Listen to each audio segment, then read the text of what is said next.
Hello and welcome to your first lesson. In this lesson, I'm going to teach you how to navigate your fretboard when you're soloing. I'm going to share with you my system and how it works. When it comes to soloing, majority of songs, they all stay in the same key. So I'm going to talk about that. Later on, I'm going to talk a little bit about how to actually navigate very difficult chord changes. Okay, the majority of pop, rock, music, popular music, they stay in the same key for the most part. Okay, and so the chords revolve around the natural numbering system based on the key, and they don't really deviate. So once you figure out your key, then you can just go ahead and rip it right in one key. There are situations where there are very difficult chord progressions where the chords kind of like they deviate from the natural numbering system. That is the scale of the key. Okay, and so I'll talk a little bit more about that later. But right now I'm going to talk about how I see the fretboard and I'm going to teach you, I'll give you some tips on how you can navigate the fretboard when you are soloing. So when it comes to soloing, let's say we're in a key of C for simplicity. Okay, now the key of C is also the key of A minor. Okay, the relative minor of C is A.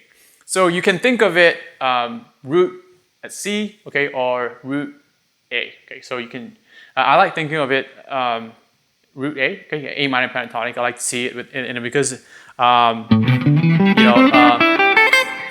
minor pentatonic is something that most people study first, and it's easy to visualize. Okay, so the first thing I do is if it's in the key of C slash A minor. Okay, first thing I'll do is I'll find my A's. Okay, so if we find our A's on the low E string, okay, the A string. In the E string, those three A's, okay, and of course also an octave up right here, okay. That's really all you need, and I'm gonna tell you why. So I see the pentatonic scale as my roadmap, okay. My blueprint and my roadmap is the pentatonic scale, and then from there, I will begin to add stuff into it, okay, based on my knowledge of scales. So we talk about the three A's. Okay, this A here, this A here, and this A here. Okay, so this A here, okay, is tied to pentatonic position number 1, right? Okay, and then this is also tied to pentatonic position number 5. So for every root note that you have, you are tied to 2 pentatonic scales. Okay.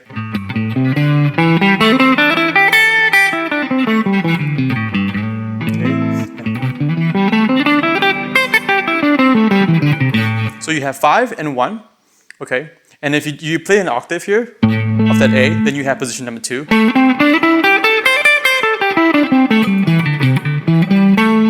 Okay?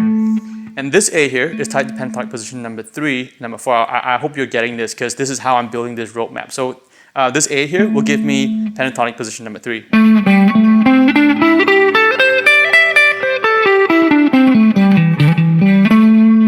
Which is also tied to pentatonic position number 4. Okay.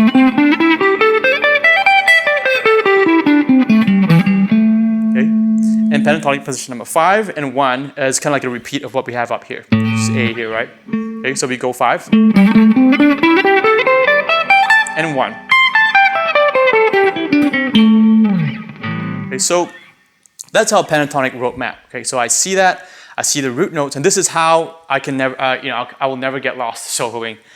Because if I feel like I'm soloing up here, and if let's say for whatever reason, I lose track of where I'm at, all I gotta do is, look for that root again, okay, and I'll find it. So in my guitar program, one of the big things that I have in there is a fretboard memorization course, okay, because memorizing and knowing every single note on your fretboard is one of the most important things as a guitar player that I know for a fact that a lot of guitar players struggle with, because I teach a lot of one-on-one people, and even advanced guitarists, okay, struggle memorizing their fretboard. So I created a course, and that is done really well. So all my students know every single note on their fretboard after going through the course.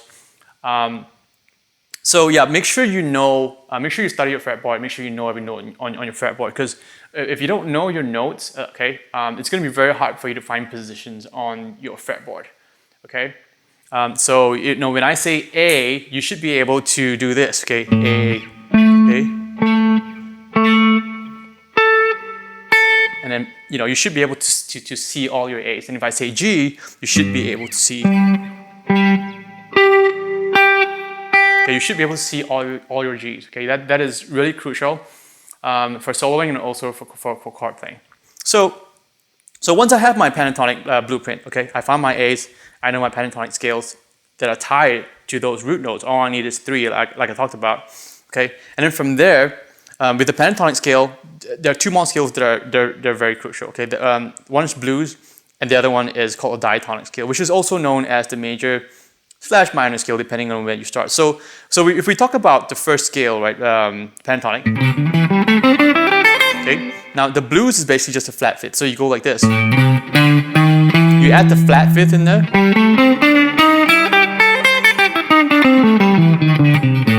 Okay, and if it's position number 5, then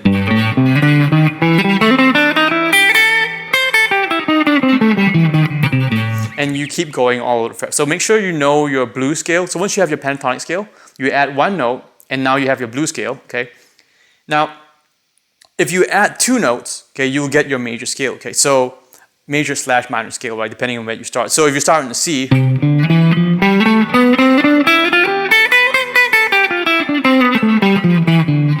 right, that's your major scale.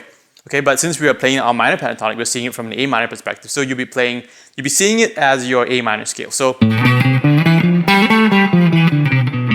one of the really important things as a guitar player is, you know, obviously most people know their major scale, right? Do, re, mi, fa, sol, do, re, mi, fa, sol, la, ti, do. That's easy, right? Everybody knows it. You know, but not everyone knows what the major scale sounds like. So I recommend, you know, play your major scale and then memorize that tone so that you can, you know, so you can play anywhere on the fretboard. So memorizing the tone, your ear is a very valuable asset when it comes to guitar playing. Now, of course, you can just memorize the scale by heart. Okay, but what I like doing is hearing it out. Okay.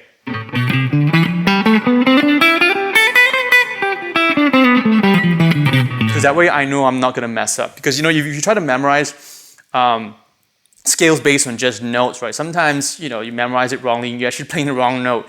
Okay, so that would be bad. So so in this situation right now, we have 3 really important scales, right? We have our pentatonic, our blues, and our diatonic, which is our major/minor scale. Okay, so an exercise that I would recommend doing, okay, at home, is play your pentatonic scale first. Okay, do your rote map first. Okay, so you do your rote map. This is in the key of A minor, correct? So actually.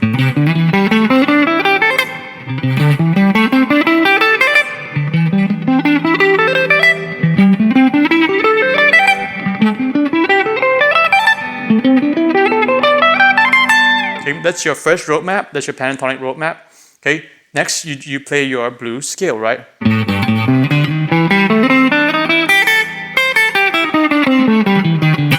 Okay.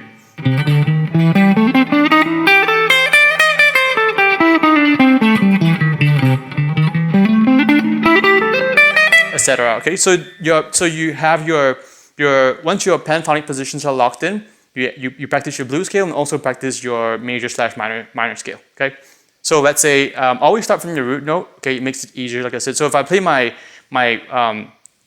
minor scale from let's say from the A minor, right, from A. So I'll do this.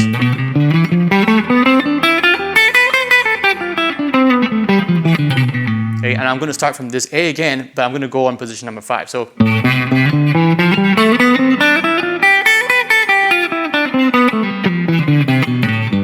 Okay, I always start and stop on the root, and then again here, okay, we have this pentatonic position number 2, right? Okay, I'm going to play the minor scale with it. So.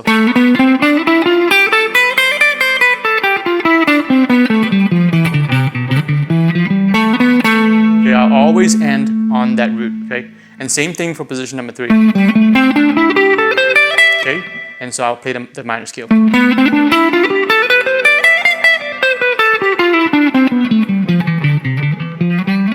And I'm going to end back on that root, okay? Same thing for position number 4. Okay, minor scale.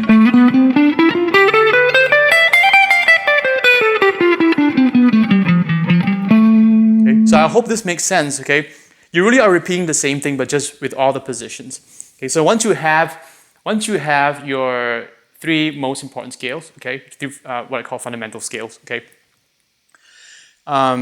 You have your blueprint, now you have your fundamental scales, and now this is when you can start adding stuff like bends, vibrato, slides, hammer-ons, and hammer-offs. So if let's say you're in position number 1, okay, you can do like bend, blues, bend, slide, slide, hammer-on, slide, okay? So this is how you start creating licks. And this is how you're going to start getting more variation in your playing, so that you don't sound so scaly, And that's not how you play a solo, right? But that's part of it. So you will start maybe with a pentatonic, like, and then start with diatonic, bend, okay, and then you can go like.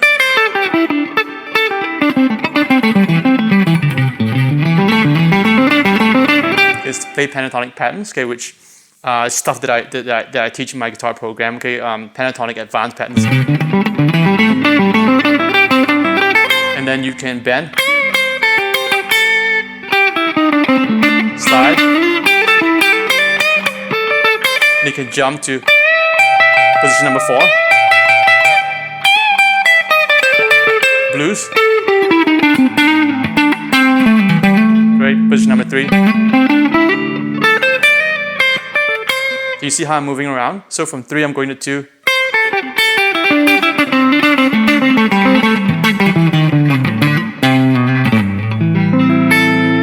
Okay, so that's kind of like just a demonstration of me knowing my positions, knowing my notes. Okay, I'm basically mixing the pentatonic scale with the blues scale, with the diatonic scale, and moving from one position to another using bends, vibratos, and hammer-ons and offs. Okay, so.